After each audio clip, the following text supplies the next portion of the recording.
Welcome back to another episode when Dad Gets Bored. Today we are going to do another project on the 2018 Mustang GT.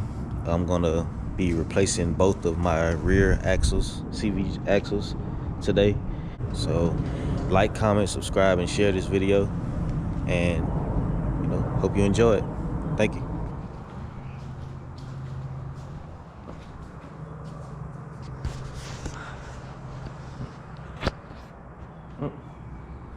Hello. First thing I want to do is I'm going to move the car in the center of the garage so I can get on both sides of it, and I'm going to lift the rear end up. Of course, putting front shocks in the front where I don't have chocks. I'm going to actually stuff my work boots in the front tire to keep the car moving. Have my partner in crime right here, as always. Hey, baby.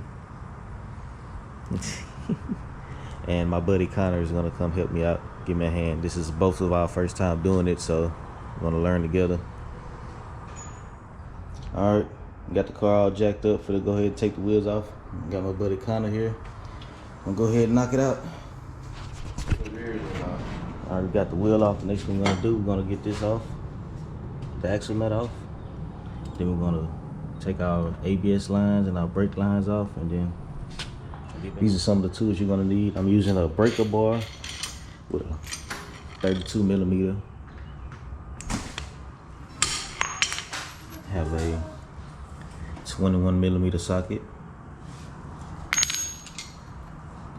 a 18 millimeter socket. See that? 18 millimeter deep socket. A 15 millimeter socket. Thank you. A 10 millimeter socket. A 5/16, which is like an 8 millimeter. You really need an 8 millimeter, but that's what I have. A 15 millimeter open-ended wrench, and a pry bar, and of course a jack and jack stands. All right, got the wheel off, got the axle nut off. This is a 32 millimeter. Got my brake caliper off, and that took an 18 millimeter socket. I have a right here. These are 15 millimeter socket right here, and then at the bottom right here is 18 millimeter socket. And you take this off. You take this off first, and then take this off at the top. And then you wait to take these off at the bottom, and these are 21 millimeter. And you take these off last because you're gonna need to hold them up while you take them off. The name brand one. All right, after taking those bottom nuts off right here, you go under, get your pry bar, put it up against the. This is where it goes. It'll go between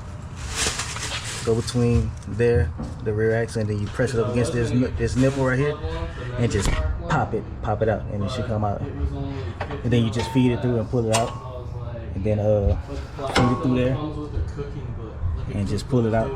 Make sure when you do that the C-clamp on the end of it is still in there when you do it. And now we're gonna slide the new one in and pop it in. Let's go, Connor.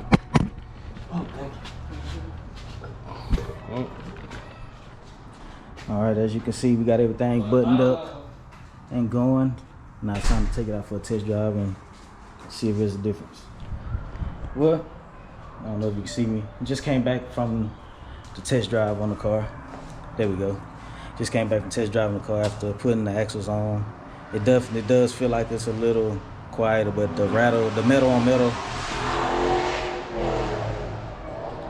that was kind of, you can still feel the metal on metal like ticking at like when you accelerate.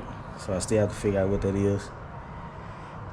Yeah, hopefully it's just like my drive shaft coupler. Maybe I put it on 100 and just turn it 180 degrees and see what that'll do. And next I'm gonna go get the exhaust done because I have the 3-inch axle backs, Roush axle backs, but a 2.5-inch H pipe on it, so they're not exactly clamped together.